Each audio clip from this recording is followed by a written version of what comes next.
And I'll turn it over to you. There you go. Okay, well, thanks everybody for coming. I don't know that it's any less intimidating to sit talking to a screen of pictures that you've made. But let's start this with an explanation. Donna-Lee and I went 3 times south in 2006 on a rather large ship, and I'll explain that a little bit later. In 2008, from Cape to Cape, from Cape Horn to Cape of Good Hope. And then when our 50th wedding anniversary came up in 2019, thinking that the poor girl needed some solace, I said, would you like diamonds, gold, platinum? And she said, no, I want to go back to Antarctica and I want to visit all the places that we've been. And it happened that there was a cruise that did all that. And it started in Ushuaia and went over to South Georgia and down to the peninsula. So, and then back to Ushuaia. So, well, whoops. Can you see that? Yes, we can see it. Okay, just a minute. It doesn't want to, maybe it's just me.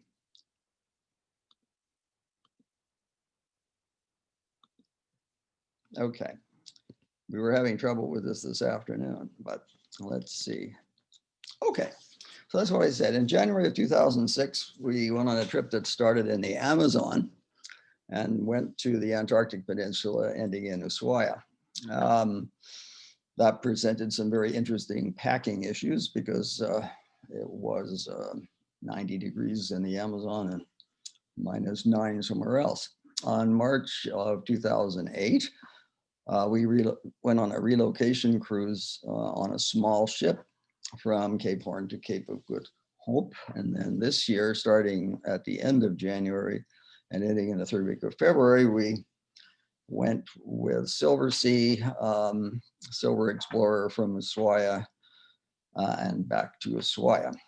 On that trip, there were about 130 people representing most countries of the world. And we started with the threat of COVID-19 hanging over heads and were tested before we were even allowed on the charter to Ushuaia. These cruises, for those of you who haven't been on them, they have many experts on board, and those folks generally just love the place. And even as they're telling you their best stories, they're planning to return, even though they have to load and unload a bunch of somewhat overweight and often unfit guests into Zodiacs. The small scale cruise ships, along with all of the necessary bits to get there, typically are now costing in the range of $1,500 US a day. And I see that's what ours cost when we added up the airfare and everything else. And we were in the 2nd lowest category, which was perfectly okay. But nonetheless, if you wanted to spend $100,000, you could do that. When you're on these ships, the environmental concerns are absolutely top line. They look to make sure that nothing is transmitted from you to the islands, between the Zodiacs and the islands, Zodiacs to ship. And we actually rented suitable footwear, sorry, not software, and they included good quality outerwear with it. Don't worry, people, there's pictures coming. I got this all out of the way first. These 3 ships were quite different. The first was 400 people, or just under 400 people. And there were, I believe, 14 Zodiacs. It allowed for 1 landing each day. And this was just enough cruising and enough getting off in order to whet your appetite for going back. It was a reasonable price. And as I said, it started in the Amazon. So it was a really interesting cruise. It was such a logistical nightmare. I don't think that the operator ever did it again. The other 2 trips were on expeditionary cruise ships with passenger counts in the 115 to 130 range. We were the Cape to Cape trip, we had 75, I believe. So there was lots of room. And I thought I'd mention the team leaders because it's important. Dr. Peter Carey led the first one, Patricia Rodriguez, who went to a university in Uruguay, and then Luke Kenny led the last one, and they all were excellent. So let's start with what's changed. Well, I threw this in there just for fun because this is Ushuaia, and it's obviously 2020 because Ushuaia has a place where you can spend money taking risk gambling, and it did not, to my knowledge, have that before. Casino. It's a casino. I think it says casino in Spanish as well. Okay, then rather than look at the gentle tour down the Beagle Channel, we went over towards the Falklands. This is a calm day, either in Drake's Passage or the Southern Ocean as you go towards the Falklands. Hand-drawn map, my apologies, I didn't have a good one, but these are the places that we went over these 3 trips, from New Island on the west side through West Point, Carcass Island, and Saunders.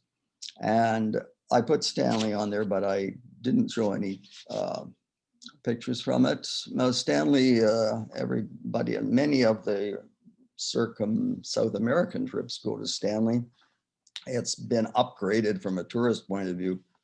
Now a lot of the small shops have been consolidated and it feels more like a normal tourist place, but there's lots of trips to be taken from Stanley out onto the camps, the sheep farms. So let's go over to New Island, have a look at some birds, which I think is probably what most of you came here for. These photos were taken with everything from what now would be a $50 point and shoot to a phone to a middle level DSLR. So some of them are okay and some of them are just barely, but with the exception of one that I noted, either Donna or I took them all. So that's my get out of town card. New Island, they had a rookery with black-browed albatross and rock hoppers. The rock hopper is on the bottom, the chick is on the top left. Here's one doing Pilates, just getting ready to fledge presumably and take off. You can see how close they are to the ocean there in the top right. You can also sit and watch, which is, I know we don't do that a lot here, but darn it, that's just part of the accessibility is beyond comprehension. You watch these guys. This is a mother feeding a baby. It's got a little bit of slobber there, but it actually just fed that chick. You can watch them preen. You can watch them coming in and greeting their mates. They may not have seen them for several months on end, and they're not always sure because they sort of look alike. So they do this beak banging process, and gradually things settle down. On the way out of New Island, we saw numerous of these blue-eyed shags. They're a cormorant. I'm not sure how blue it looks in there, but it is blue. And when we got to West Point, there was on the jetty a Magellanic cormorant sitting right there with its bright orange eye. On the ground, a lot of dark-faced ground tyrants. I think they were probably the most common of the ground birds anyway. And also long-tailed meadowlarks. Now, it's a really interesting looking meadowlark. It really should be a long-beaked meadowlark because the tail looks pretty normal to me. From there we went in the morning. This is from 2008 to Carcass Island. It sounds just really enjoyable with a name like that. But actually, from a birder's point of view, I think it was the most interesting of these islands. When we got off the Zodiac, we were greeted by Cobb's wrens hiding underneath this piece of wood on the beach. And we were going to take this walk, which basically went around the shoreline. And you can see the ship sitting off in the distance there. And we were heading over towards these buildings.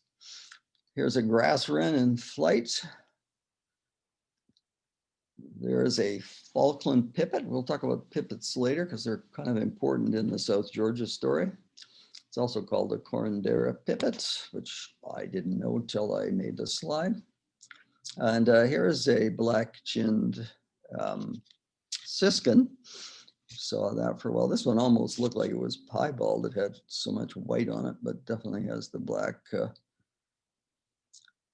This is a blackish synclodes. Never heard of it before, but it's very brown. It's a lovely bird. We saw them all over the place. Magellanic snipes, or South American snipe.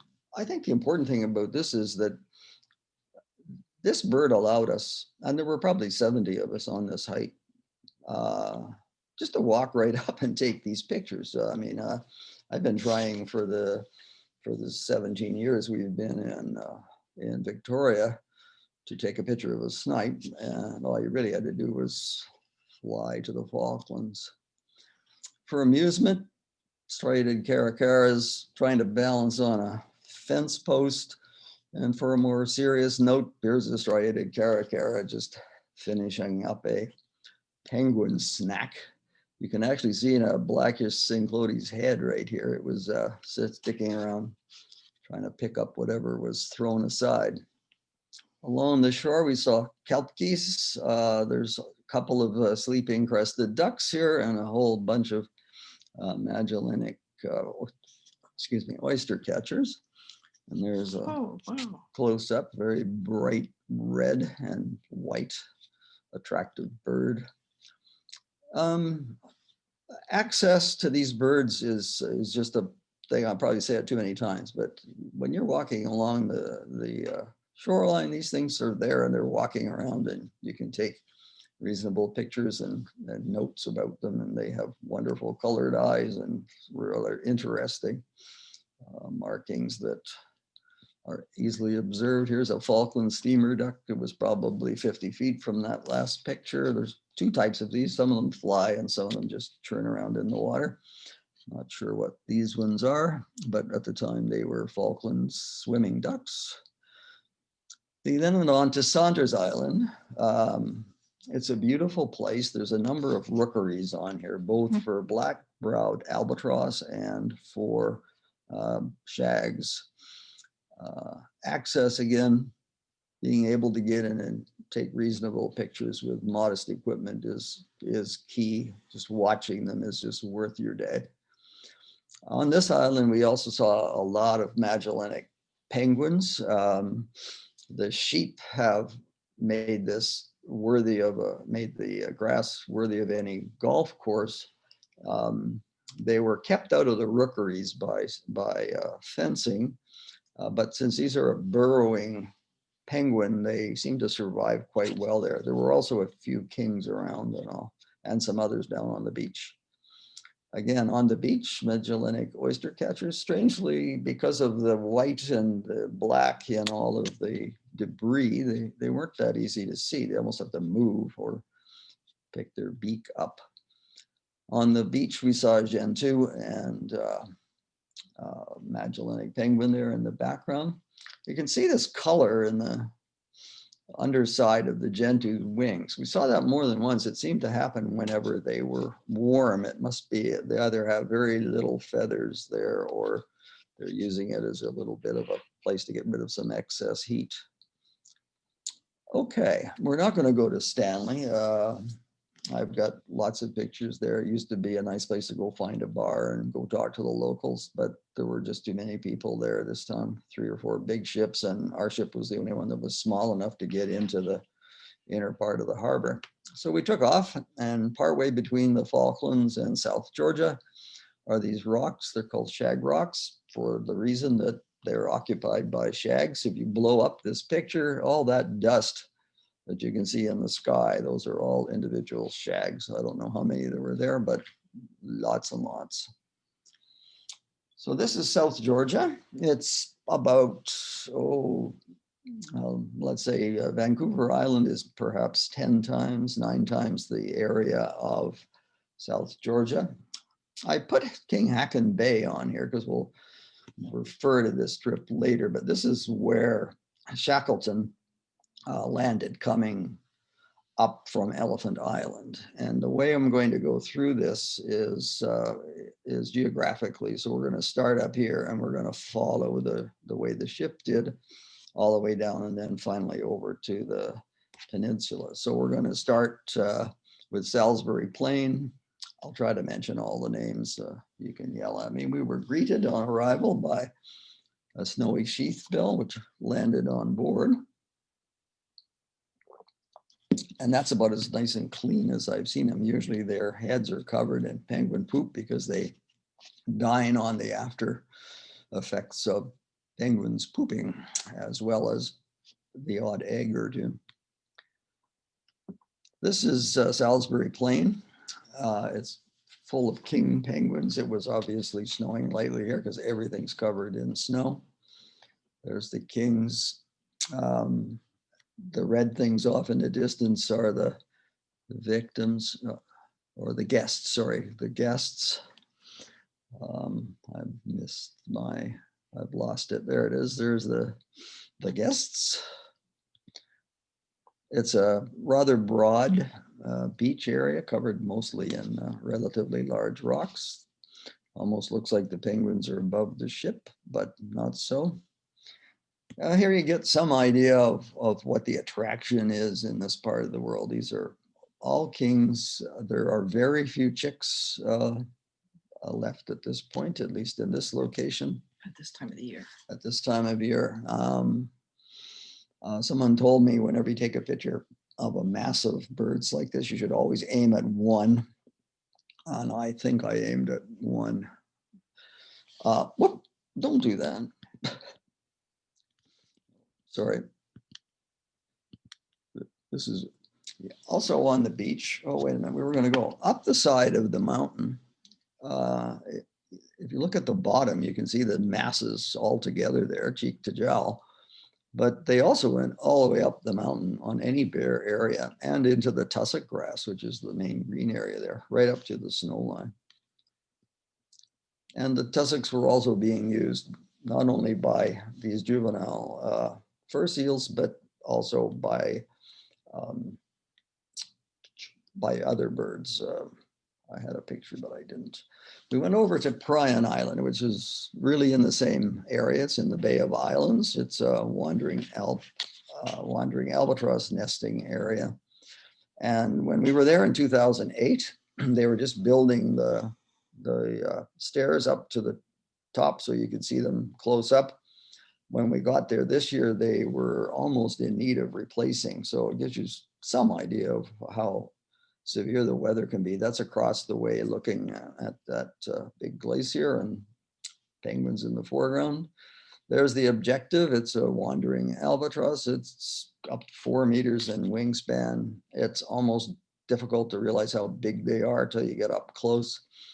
When you get to the top, you can take pictures from 6 or 7 feet away. They don't care. They sit there just looking beautiful like that. That was taken in 2008. This one was taken this year. They do get older. As they get older, they get a little whiter. I'm not saying it's the same bird, but I'm just saying that one's a little bit older than the other one. And on our way down, we spotted this brown pintail. It's the most southerly duck. Anne tells me it's a carnivore. So I was careful at the time not to put my finger out to try to chuck it underneath the chin. There were also a few Arctic terns around at PRION Island. And from there we went on to Stromness. Now Stromness is an old factory whale killing spot. The factory itself is pretty much off limits. It's full of asbestos. They're slowly recovering a lot of the crap, but there's still stuff there. We also in 2008 went on the hike up to the waterfall that Shackleton's men be laid down on their way to Stromness Station to be ultimately saved. And the reindeer that I'll show you here have been removed as part of the remediation that's going on. It's hard to believe when you look at that, that particular factory was devoted simply to killing whales or recovering whale oil, and also from, well, they actually boiled down everything from elephant seals to penguins. Still a lot of crap around. It was obviously a large scale venture. It's very expensive to clean up. Now in 2008, right behind the factory, there were loads of reindeer, and they have all been removed. You can see even in this picture, part of the reason for getting rid of them is they simply mowed everything right down to a grass that would be acceptable on a golf course. We walked up the outflow to Shackleton's last descent. This is the waterfall that they came down, leaving the rope up there.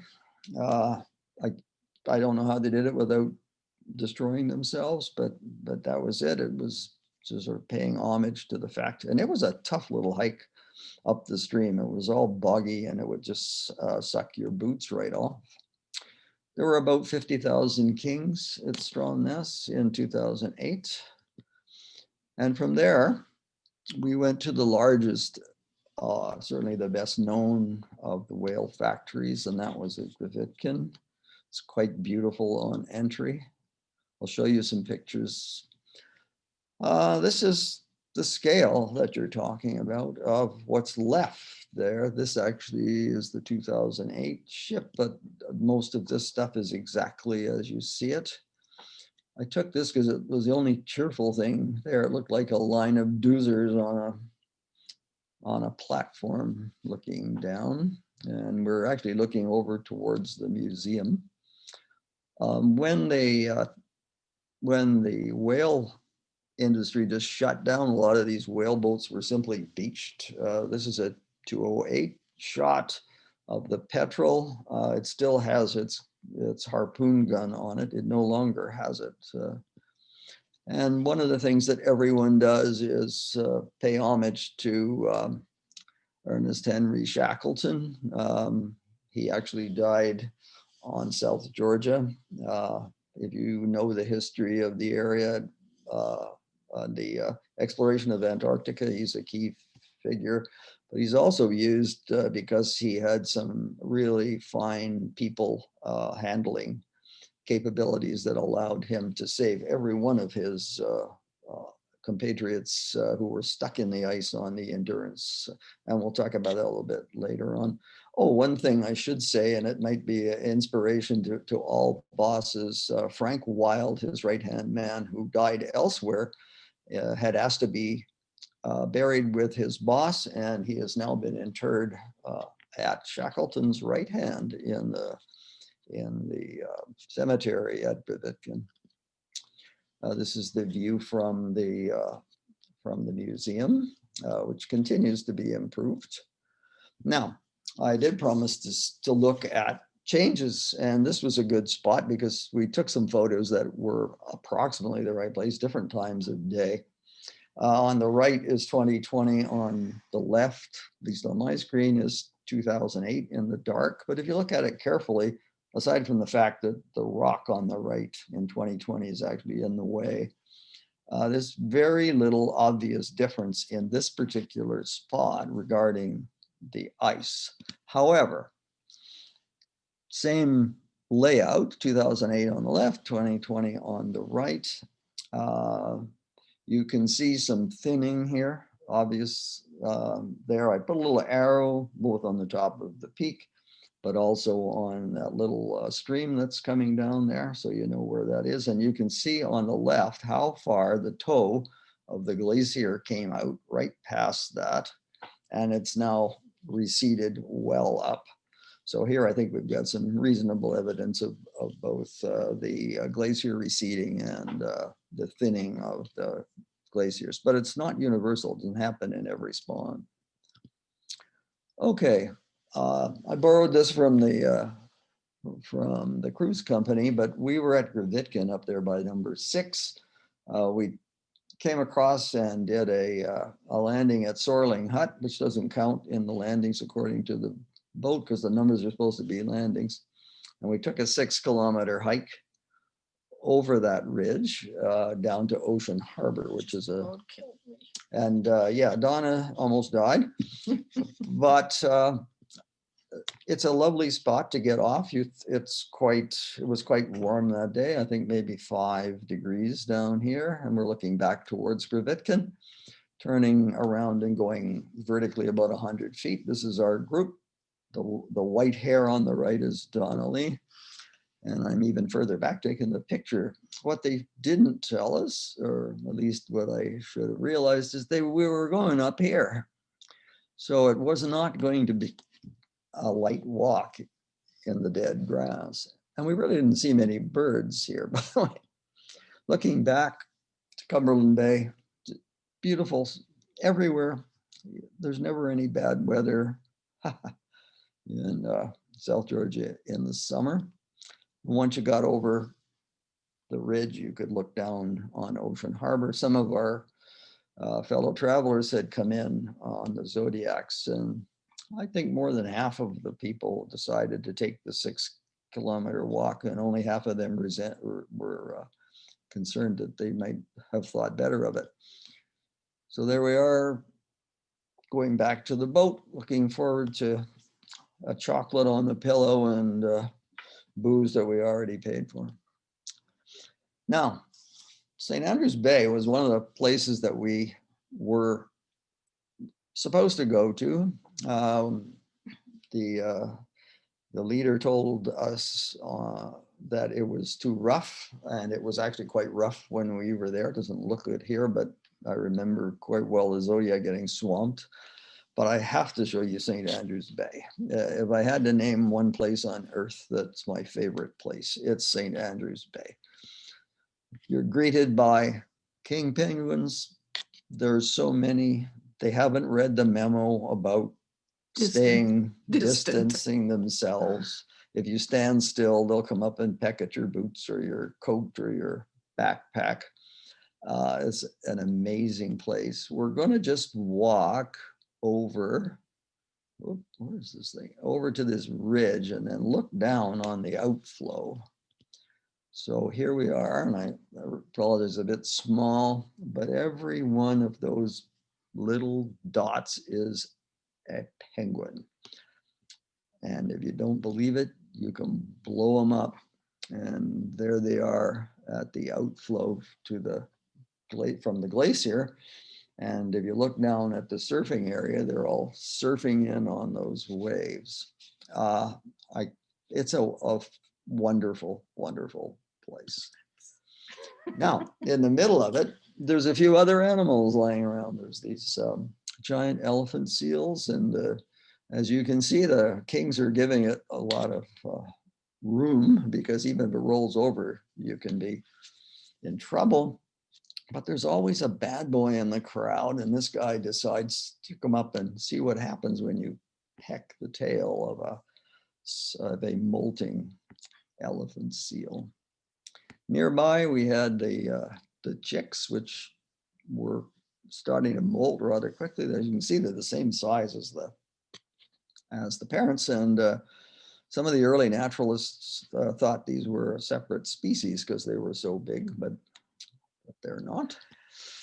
And this is leaving St. Andrews Bay. Oh, actually, this is coming in, but I just had to show it again. This is about 7 frames made into a panorama, and every one of those grains of sand is a king penguin. The area that I showed in some detail, which is the outflow, is just this little bit right here, which I hope you can see. Okay, moving further south, we went to a place called Gold Harbor. It's a favorite place for cruise ships to stop. It was warm there. A lot of the king penguins were standing on their heels with their feet up in the air, trying to stay cool. There were gentoo around, elephant seals, fur seals, and pipits and giant petrels. Now, this is not my picture. This one came from Silver Sea, but I had to show you a pipit. There, we could hear them, but I just never got a good picture. When they took the rabbits out, when they took the rats out of South Georgia, there's the pipits, which had basically only existed on small islands offsetting the main island, came back, and in a few years, the pipit population has started to recover, which is a great story for South Georgia. The reindeer are all gone as well. So they've stopped stomping down the nesting penguins, like the gentoo. There's a few gentoo, as I showed you, it's from nest, but not very many, because the reindeer were tromping down their nests and eating all the food. Okay, over Gold Harbor, the usual skuas looking for weak penguins. And when we left, this is just a landscape photographer's delight. I have 1,000 photographs of that are half decent. I probably deleted another 10,000. Spectacular clouds. We went further south. This was the first place that we saw chin straps, and chin straps do what chin straps do, and that is, if you can find a 6-inch high place, you should fight somebody for it, and that's what that one's doing. There were also macaronis here. They were practicing getting out of the water quickly so that the leopard seals didn't munch on them. But they're just the most beautiful penguin. They got really intense red eyes, pink around the bill, and that macaroni bit from the Yankee Doodle song is an intense yellowy orange. So it's an amazing spot. We happened to go by here in 2008 in the middle of a storm. I've got pictures of Spindrift picking up the ocean from the back, but I did take some photos. And this is a place where you can really see some rather severe thinning of this glacier. This is the same spot, this arrow here, and this arrow are on a little notch on the edge of that ridge. And you can see quite clearly that this is completely missing, and the volume in this valley has diminished considerably. So I think it's just what everybody thinks, that it is shrinking in sub-Antarctic. There's another side to this, I suppose. This is the same place, as it turns out. We were looking at those penguins just here on one of these rocks. But if you come back, you can see this rock area and this rock area are exactly the same, but the tussock grass is definitely doing well. I wouldn't think it's due to the removal of the reindeer here, because it's a tough place for reindeer. So perhaps just warming up a little bit has given the tussock grass a little bit of a head start. It's an incredibly important place for nesting things, everything from prions to fur seals. And each tussock grass, which is, well, it can be at least 6 or 7 feet tall. It's like a little apartment building. Okay, we're leaving South Georgia. We're heading for Elephant Island, which is where Shackleton left his folks. It was a bit of a windy day here. The birds love it. And there's our goodbye shot from South Georgia. I'll show you this map twice, just because what I can't find is, so we're going to go to Elephant Island up here, named in part for its shape, or perhaps because elephant seals were there. And then we're going to go down towards the peninsula, out into the Weddell Sea. Shackleton's ship was trapped in the Weddell Sea, and actually the ice moved it up into here before he had to make the run to Elephant Island. This is also called Erebus and Terror Gulf, after the two ships that John Franklin left in the Canadian Arctic. So there's a connection here that's interesting. We'll do a quick trip on the southerly part of the Antarctic Peninsula as well. So this is Point Wild, where Shackleton ended up on Elephant Island when we got there in 2020. I'm going to just show you two blow-ups, first of the big part of the island. Interesting, reading Shackleton's diaries, most of the penguins are, all he mentions are gentoo, and yet everything we saw here were chin straps. So that in itself is a change. I don't know whether it's, you know, was happening at the time, but that's 104 years ago, I guess.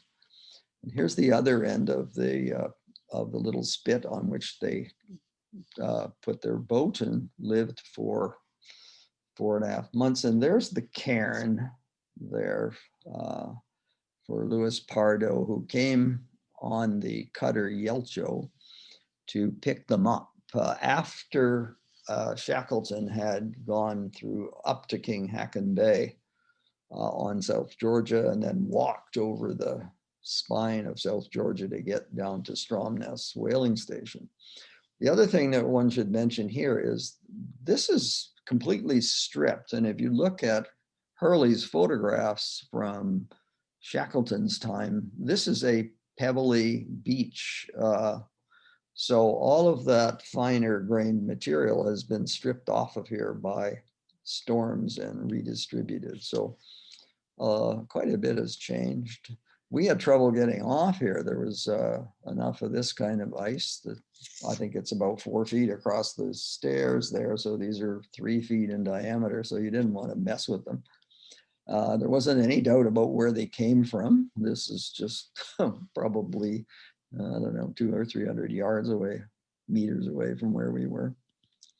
And this is from the other side now, looking back at the glacier, and that's the Karen. the cairn, which makes reference to Louis Pardo, who was the captain of the Yelcho that came and saved them all. Okay, moving down to closer to the peninsula. This is King George Island. This is in 2006. This was our first stop. You can see the penguin colonies are a long way away. If you don't get them by nose, you can get them by sight because they're pink. This was Arctowski Station. I wouldn't call it the Hyatt by any means. It was a number of portables. Been there for some time. Lovely day. And that's looking the other way at the ship that we were on. It was a similar situation. From there, we went out into Antarctic Sound. There's a sooty shearwater there on the left side. And in the distance is a large tabular iceberg. Lots of birds around when there's ice. This is a Cape petrel, painted petrel. See quite a few of these. This picture is taken horizontally from about 5 decks up. So this thing was at least 70 feet out of the water as we went by. And if you want one for reference, there's a little penguin in there, that black spot, for size. As a geologist, I was supposed to put a rock hammer on there, but I didn't pack one. Also in Antarctic Sound, we saw these diatom covered orcas. We were told that the orcas get slowed down by the diatoms and eventually they have to go north, where for some reason they die off and they become white again. We actually watched a pod of orcas eat a gentoo penguin here. I thought I'd save that for a different day. But then we went around to Paulette Island. This is interesting because it has a shelter that was built by a Scandinavian group. You can see everything is pink. A good number of these Adélie penguins, in this case, seem to have left already. And this is like the second week in February. And the Adélies, I figure there must have been a hairdresser there, because this one definitely had its hair done. Looks quite coquettish in its due. From there, we went to Brown Bluff. Now, this is on the end of the peninsula. And I take you there in a snowstorm because this was an interesting day. We landed here. It was -1 or 2. It was snowing. The usual group were there, this Gentoo. But 10 kilometers from here is Esperanza Station. And this week that we were here, this day that we were here, it was 18 degrees Celsius, +18 in Esperanza Station. And it averaged that pretty much for that week. In fact, one day there was a report of it recording 20 at Esperanza. So here we are, 6 miles away, 10 kilometers away, and it's -1 or -2 and snowing. So some of the headlines are perhaps, I mean, they get attention, and there's no doubt that the temperatures are generally increasing, but it wasn't 18 degrees on the Antarctic Peninsula in our experience. Here's another case of a Gentoo mother being pursued by a chick that's, if anything, is almost bigger than it. They're trying to stop feeding them so that once they get fledged, they'll head out to sea. Nearby, there was a leopard seal, also molting. You can see the molt on the top of its head there, that's partly done. They were still quite agile in the water, and I'm sure anytime they wanted a Gentoo snack or an Adélie snack, they could get them. It was kind of sleepy that day, but it gives you an idea of the teeth. They're extremely well-designed teeth. Those teeth can filter krill, and they can also take care of anything that swims. And for those of you who may have gone to the natural Wildlife photographer. Yeah, the wildlife photographer of the year. There was one there of a leopard seal just about to munch a Gentoo. It's a ferocious picture. It's beautifully done, but that wasn't too far from here.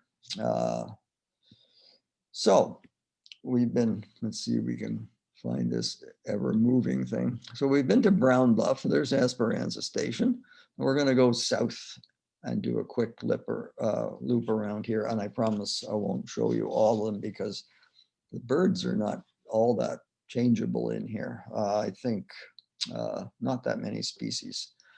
However, this is Mickelson Harbor. This is a water boat. And water was a problem for these old boats because they didn't have the same technology that we have. So these water boats would be put on shore, filled up with ice or snow, and then they'd run a steam line out from the ship and make their water that way. It's been used as a place to accumulate whale bits, and we were told that the whales have different provenance. They were gathered from all over the island. This is mostly Gentoo.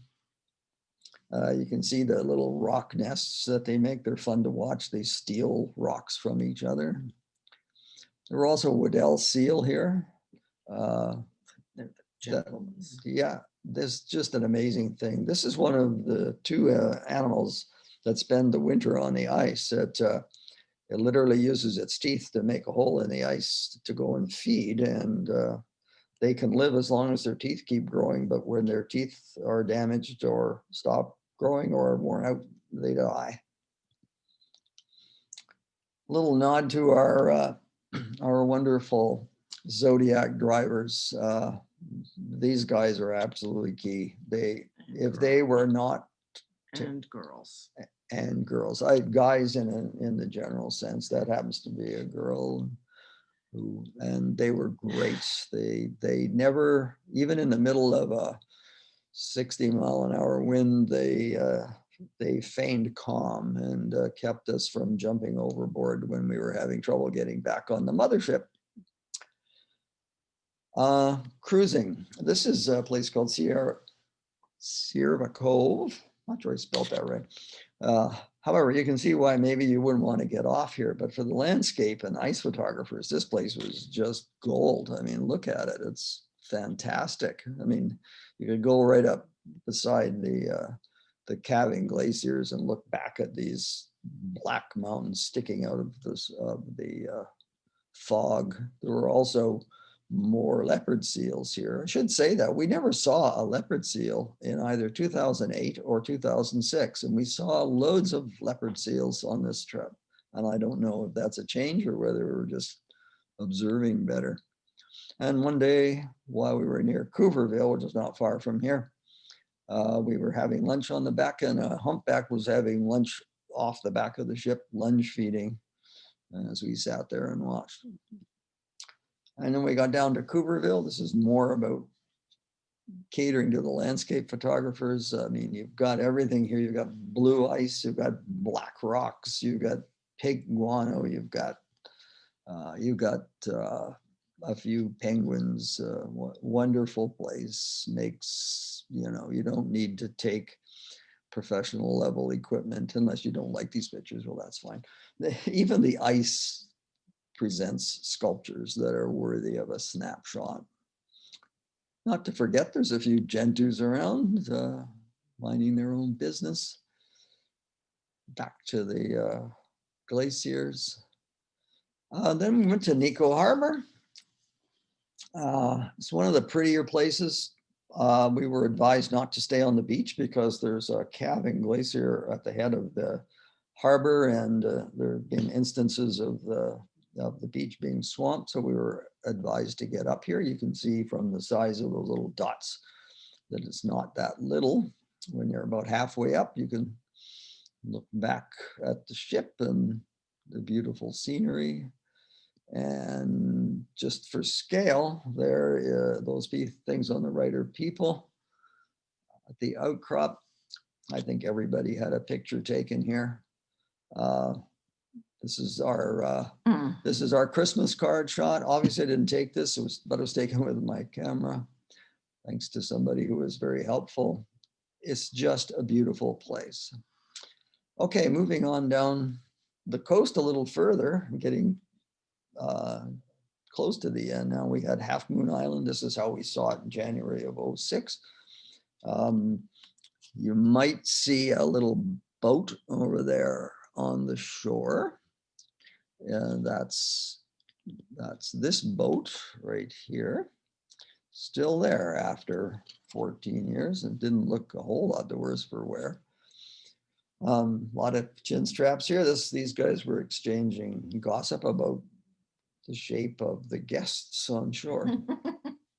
These two were fighting over this rock. And just as we saw many times, the guy that was being the aggressor, the one on the right, almost always dispatched the one on the top. But they're kind of dirty looking.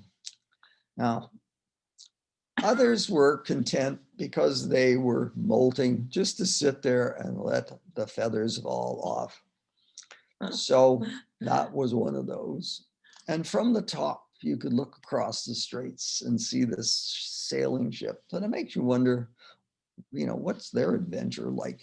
It's different, isn't it? But just as beautiful, just beautiful. I mean, there you go.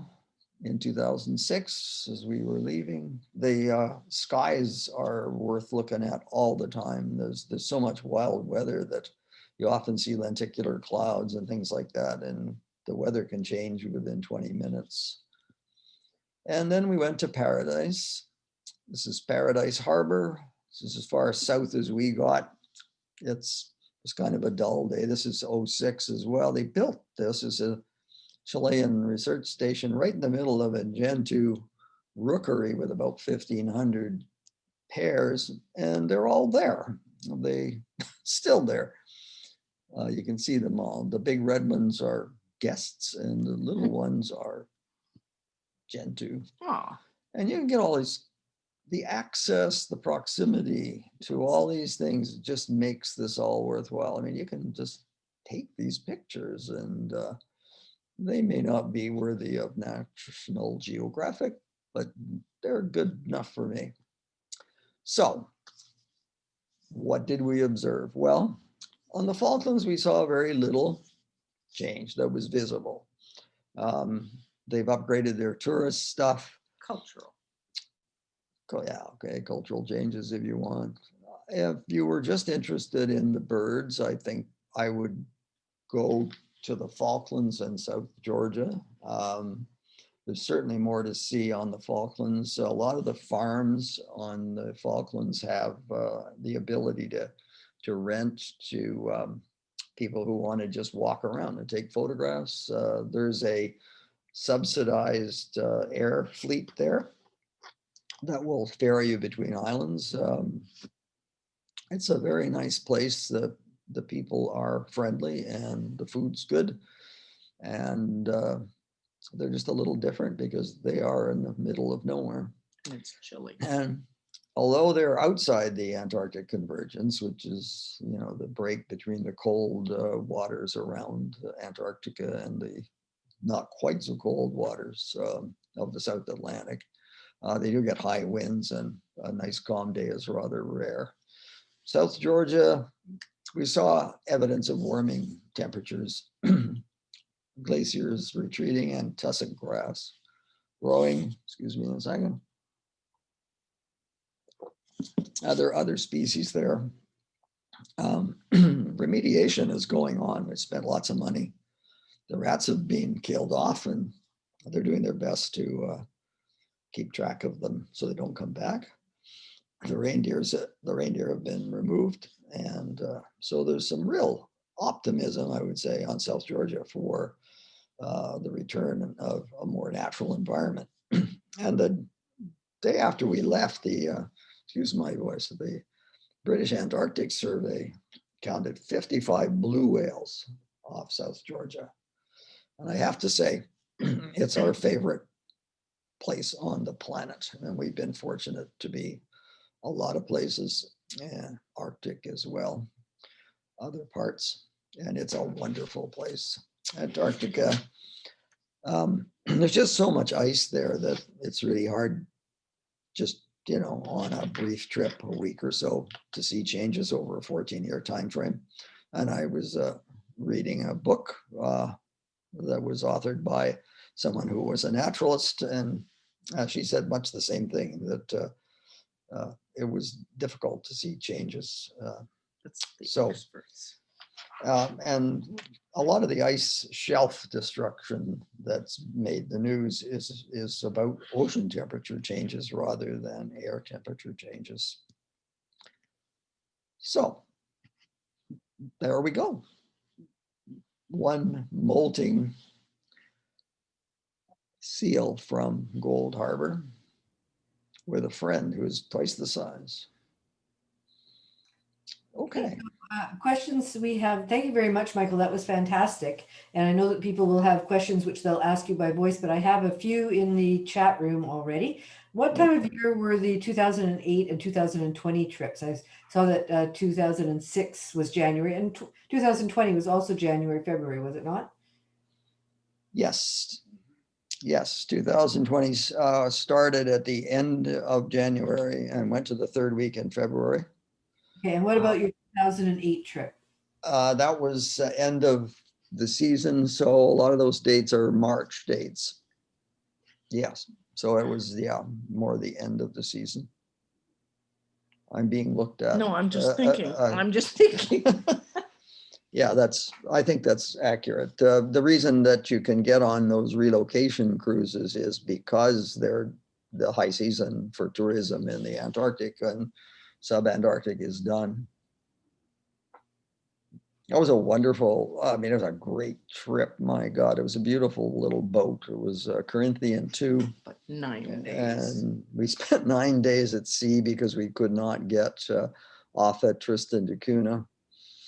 So that bit was harsh, but we learned to sing. There was a multinational crew, and we learned to sing in French and German, and everybody who knew anything about anything gave speeches. It was a great spot. So Susan McRae says, you never mentioned the smell of those huge colonies of penguins. Does it smell? They say Intense. the penguins are the smell of Antarctica.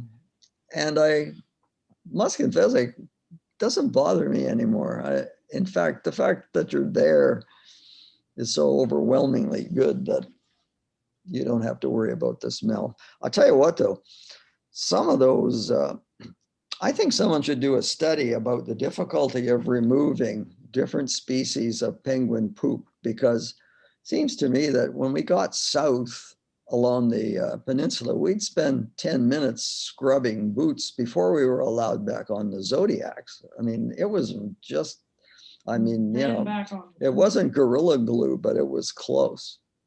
And then you had to clean everything when you got back as well.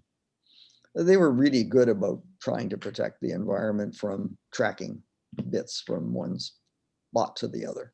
So there's many, many people who are saying thank you so much for great presentation and wonderful photos. If anyone has a question they'd like to ask by voice, just unmute yourself and ask away. Any questions?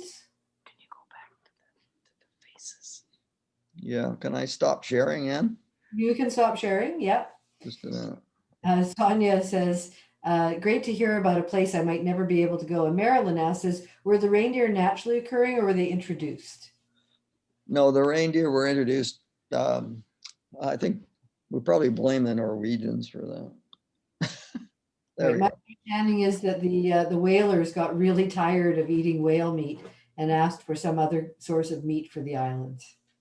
Yeah, when Shackleton's people finally got from Wild Point to King Haakon Bay, the first thing they did was they raided the albatross nests and ate nothing but albatross and albatross eggs for a few days. So yeah. Personally, we never ate any of those. There wasn't on the menu for obvious reasons. I would urge anybody who, after this COVID thing is over, if it's on your bucket list, go do it. Even if all you can manage is to do a drive-by, which I originally thought was kind of heretical. But on that first trip, we spent a number of days because it didn't have the capacity to load that many people off on land, and you can only have 100 people on land at a time. So we spent a lot of time just looking at things. And if you're, you know, if you want to play bridge and spend $1,500 a day, I guess you could probably do it. But if you just want to go and have a look at a truly wonderful spot, it's the place to go. Now the price for travel in the Antarctic is quite variable, and it will depend on the company you're traveling with, how many landings you're going to be doing, and whether you want the luxury. I did note that you guys traveled in style. The one that I went on, and I think the one that Marilyn went on too, were pretty, I'm not sure how many stars they would have gotten, but certainly not 3. So you can save a little bit of money if you're okay. Rough a little bit. Well, I think a 50th wedding anniversary is almost worth getting into debt for. In fact, I borrowed a good chunk of the money from Donna-Lee. Well, I paid her back though. Saving travel money the rest of the year, right? We're not spending any money right now.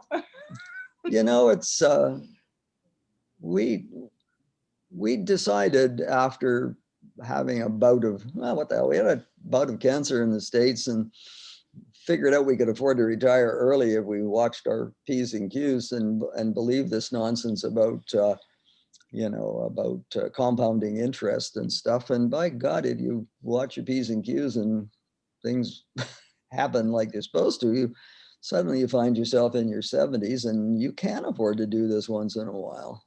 Michael Jackson is in the room, and I believe he guides in Antarctica. And he says he was supposed to be working there now. So, and others in the chat have said that they've been, and your photos brought back some great memories. So they're thanking you for that. Well, thanks for letting me do this. I absolutely enjoyed going through the thousands of photographs that I had left on, on hard drives and stuff. And I read a lot. I have a book I'd like to recommend, actually. I don't know if you can't see this big, can you?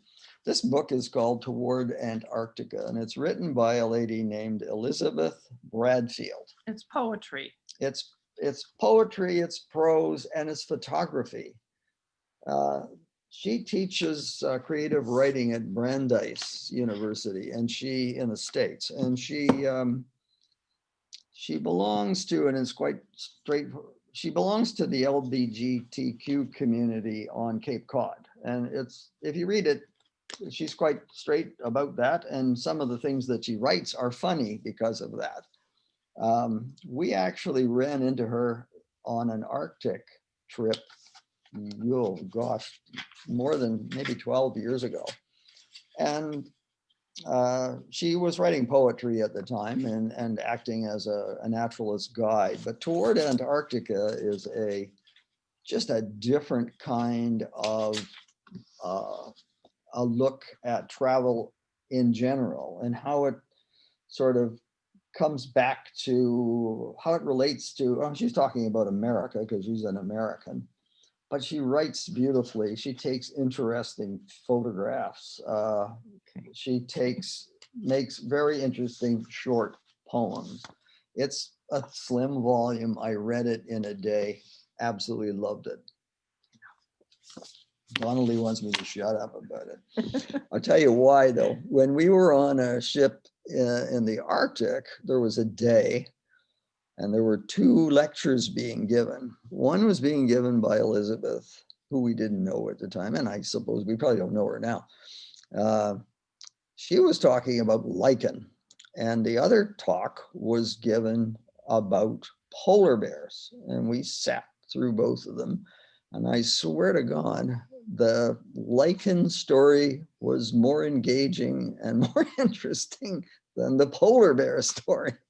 And that takes some talent, I think. So there you go. I like polar bears, don't get me wrong. Anyway, okay. Any other questions for Michael? Well, Michael, you talked about having 100 people on your ship. We actually had 100 people in the room, which is the maximum that we can manage in this format of meeting. So Phil and I have been talking a little bit. We may have to change our style a little bit if we're going to have great presenters like you bring in so many people. So that's awesome that you had a full house today. I just wanted to mention some of the upcoming meetings. Just give me a moment here to get to the right page. On November 10th, there's a talk for Natural History Night on bumblebees of British Columbia, big, bumbly, and beleaguered. On Botany Night on the 17th is a presentation to be determined. So mystery presentation for Botany Night. Marine Night is deep diving off Western Australia on the 30th. And of course, Birders Night on the 25th of November. This time we're going to have Rob Butler from Vancouver telling us about the Vancouver Bird Week, Bird Day, Bird Week, Bird Festival. And there is some talk about having a Victoria Bird Week. Some of the folks at Rocky Point are working on that, thinking about how that might happen. So if you're interested in celebrating birding and birders, be sure to attend next month's talk. Christmas bird counts, bunch of them coming up, as you might guess, near Christmas. You can always send me a notice or an email if you have any questions about it. I'm easy to find, but I've got all of the Christmas bird counts in the area now have an email address like this: Victoria CBC, Soup CBC, Sydney CBC, Duncan CBC at naturevictoria.ca if you want to send to whoever might be leading those particular circles. And I saw that there was at least 1 or 2 people that did put something in the chat room for me, so I will get back to you on that. Okay. And with that, I will stop the recording. Thank you, everybody, for showing Thank you. up. Thanks, grandchildren.